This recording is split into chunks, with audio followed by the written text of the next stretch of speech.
श्री सीताराम चंद्राभ्याम नमः। युद्ध कांड 56वां सर्ग। हनुमान जी के द्वारा अकंपन का वध। उन वानर शिरोमणियों द्वारा किए गए उस महान पराक्रम को देखकर युद्ध स्थल में अकंपन को बड़ा भारी एवं दुस्सह क्रोध हुआ। शत्रुओं का कर्म देख रोष से उसका सारा शरीर व्याप्त हो गया और अपने उत्तम धनुष को हिलाते हुए उसने सारथी से कहा, सारथे, ये बलवान वानर युद्ध में बहुतेरे राक्षसों का वध कर रहे हैं, अतः पहले वहीं शीघ्रतापूर्वक मेरा रथ पहुंचाओ।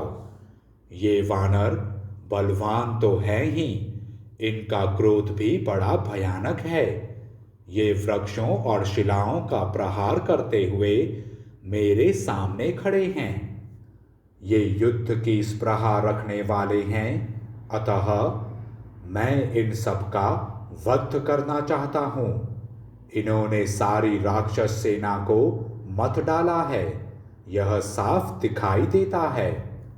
तदंतर तेज चलने वाले घोड़ों से जुते हुए रथ के द्वारा रथियों में श्रेष्ठ अकंपन दूर से ही बाण समूहों की वर्षा करता हुआ उन वानरों पर टूट पड़ा।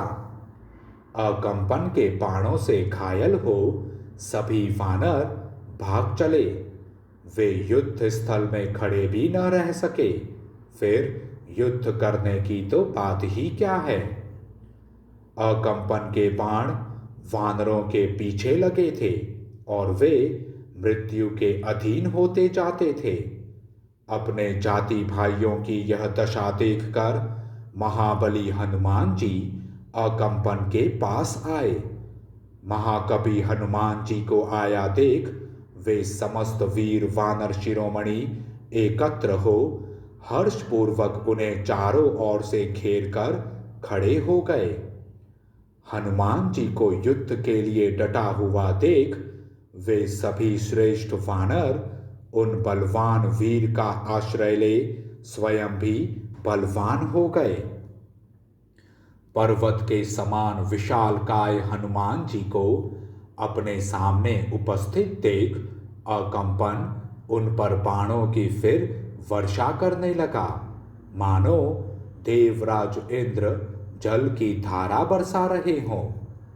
अपने शरीर पर गिराए गए उन बाण समूहों की परवाह न करके महाबली हनुमान ने अकंपन को मार डालने का विचार किया।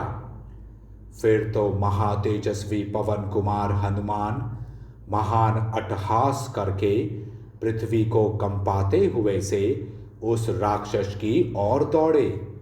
उस समय वहां गरजते और तेज से दैदीप्यमान होते हुए हनुमान जी का रूप प्रज्वलित अग्नि के समान दुर्धर्ष हो गया था। अपने हाथ में कोई हथियार नहीं है, यह जानकर क्रोध से भरे हुए वानर शिरोमणि हनुमान ने बड़े वेग से पर्वत उखाड़ लिया। उस महान पर्वत को एक ही हाथ से लेकर पराक्रमी पवन कुमार बड़े जोर जोर से गर्जना करते हुए उसे घुमाने लगे। फिर उन्होंने राक्षसराज अकंपन पर धावा किया, ठीक उसी तरह जैसे पूर्व काल में देवेंद्र ने वज्र लेकर युद्ध स्थल में नमोची पर आक्रमण किया था। अकंपन ने उस उठे हुए पर्वत शिखर को देख अर्धचंद्राकार विशाल बाणों के द्वारा उसे दूर से ही विदीर्ण कर दिया। उस राक्षस के बाण से विदीर्ण हो वह पर्वत शिखर आकाश में ही बिखर कर गिर पड़ा। यह देख हनुमान जी के क्रोध की सीमा न रही। फिर रोष और दर्प से उन वानर वीर ने महान पर्वत के समान ऊंचे अश्वकर्ण नामक वृक्ष के पास जाकर उसे शीघ्रतापूर्वक उखाड़ लिया। विशाल तने वाले उस अश्वकर्ण को हाथ में लेकर महातेजस्वी हनुमान ने बड़ी प्रसन्नता के साथ उसे युद्ध भूमि में घुमाना आरंभ किया। प्रचंड क्रोध से भरे हुए हनुमान ने बड़े वेग से दौड़कर कितने ही वृक्षों को तोड़ डाला और पैरों की धमक से वे पृथ्वी को भी विदीर्ण सी करने लगे। सवारों सहित हाथियों, रथों सहित रथियों तथा पैदल राक्षसों को भी बुद्धिमान हनुमान जी मौत के घाट उतारने लगे।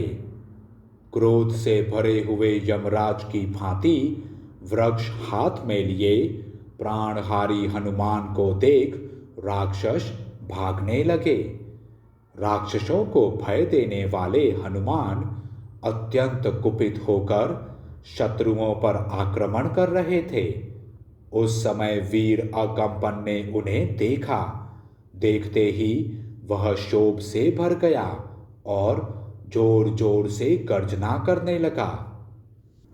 अकंपन ने देह को विदीर्ण कर देने वाले 14 पैने बाण मारकर महापराक्रमी हनुमान को घायल कर दिया। इस प्रकार नाराजों और तीखी शक्तियों से छिदे हुए वीर हनुमान उस समय वृक्षों से व्याप्त पर्वत के समान दिखाई देते थे।